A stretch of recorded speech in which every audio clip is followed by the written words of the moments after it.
Okay, what's up mga tropa? So for today's video is mag-a-assemble na naman kami ng tatlong piso wifi. Yung isa naka triple EP, ito dual EP, at ito triple EP. Ayan yung mga gamit, may board, tsaka meron na ring SD card. At higit sa lahat, meron na ding coin slot. Sa mga nagbabalak dyan, mag-build ng piso wifi ay nasa comment section lang yung link. Doon nyo lang mabibili. Ayan o.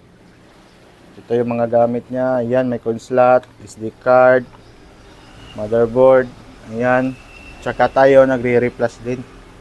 Ayan, oh.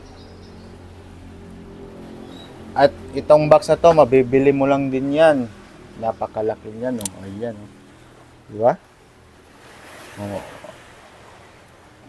At hindi mawawala dyan si USB to LAN. Okay guys, hanggang dito na lang.